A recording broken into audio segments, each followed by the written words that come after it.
रत्नागिरी जिल्ह्यातील दापोली तालुक्यातील समुद्राच्या काठावर वसलेलं हे बुरोंडी गाव अतिसंवेदनशील गाव म्हणून बुरोंडी गावाची जिल्ह्यात ओळख।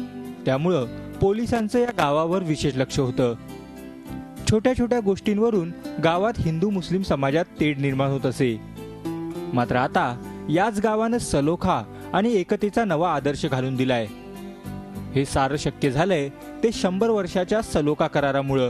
हिंदू मुस्लिम सणासुदीमध्ये आम्ही सर्व एकत्र येऊन एकामेकाला आलिंगन देऊन एकमेकाच्या सणात एकमेकाचा आनंद द्विगुणित करत असतो आणि यासाठी करत असतो की येणाऱ्या आमच्या भावी पिढीला सुद्धा हा आमच्या केलेला 100 वर्षाचा हयातचा करार याचा संदेश त्यांच्या कर्ण उपकरणी असावा।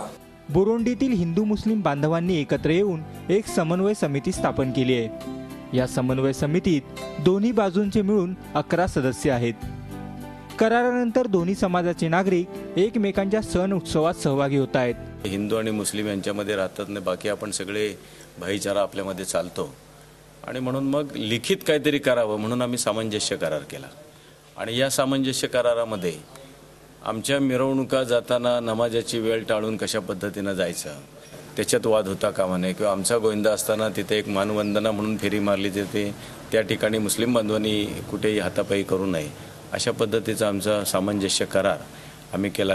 हिंदू मुस्लिम लोकांनी कोर्टात येऊन तो जो गुन्हा दाखवला तो आपसात काढून टाकून आता हिंदू मुस्लिममध्ये गेल्या 2 वर्षापासून सामंजस्य करार झाला, तेव्हापासून कुठल्याही प्रकारचा तणाव किंवा भानगडी नाही आहे आणि आता बुरोंडीमध्ये शांतता नांदत आहे। दादरी घटना असो किंवा इतर कोणताही मुद्दा, हिंदू मुस्लिम बांधवांमध्ये तेढ निर्माण करण्याचा प्रयत्न समाजकंटकांकडून होतो।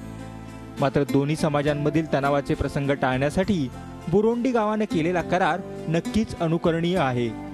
गावातील तंटे गावातच कसे सोडवता येतील यासाठी हा घातलेला पायंडाच म्हणावा लागेल। प्रणव पोळेकर, झी मीडिया, रत्नागिरी। झी 24 तास रहा एक पाऊल पुढे।